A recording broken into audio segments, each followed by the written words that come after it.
The gentlewoman from New York is recognized for 2 minutes. Thank you, Mr. Speaker. We've heard from my colleagues the reasons why the Representative Omar should be removed from this committee, but I feel like all the reasons have not just yet been stated, which is why I rise to add for the record. We've heard about the comments that were made regarding anti-Semitism and anti-Israeli views, but I rise to add to the record that as a member of the Foreign Affairs Committee, I've sat there and heard the representative actually spew anti-American rhetoric as well. I've been in that committee room where the representative equates Israel and the United States to Hamas and the Taliban. Absolutely unacceptable for a member of that committee. I've also heard the representative equate that it is the United States' fault that there is turmoil in Venezuela, that is not because of the oppressive socialist and communism that has spread throughout Central and South America in Venezuela at the hands of the Maduro and Hugo Chavez regimes. That is unacceptable. In a moment that shook the House, New York Congresswoman Cole Malachus Goman stood up, looked her colleagues in the eye, and didn't hold back.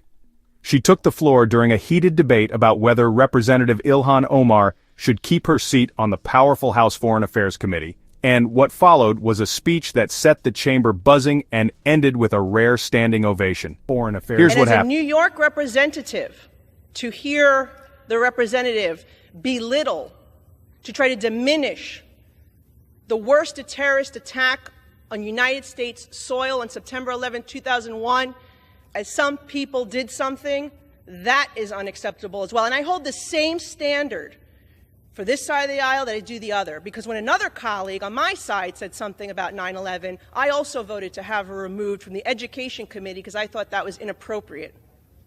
So I'm being consistent here, and I hope my colleagues will do the same to show that this is about consistency and accountability, because we should not have an individual with those views on the committee that is tasked with representing our country and our Congress to foreign... Here's what happened.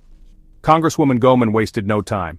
She started by saying, "I've sat there and heard the representative actually spew anti-American rhetoric.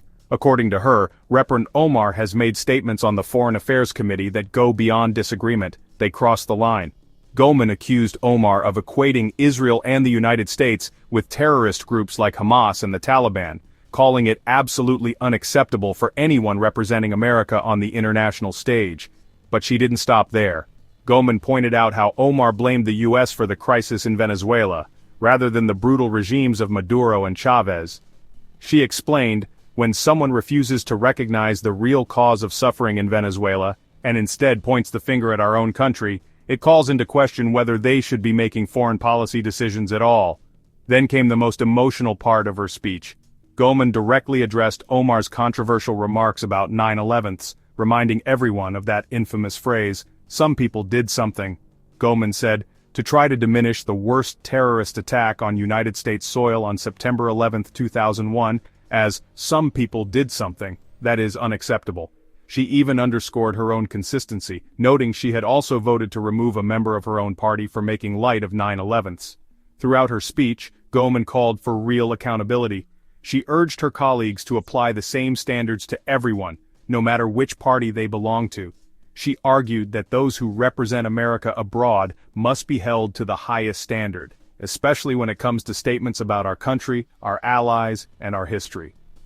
Goman didn't shy away from Omar's past controversies either. She referenced Omar's 2019 tweet, "It's all about the Benjamin's baby," a comment widely criticized as an anti-Semitic stereotype. Goman brought up Omar's questioning of Jewish loyalty and her support for the BDS movement, which even led Israel to bar Omar's entry.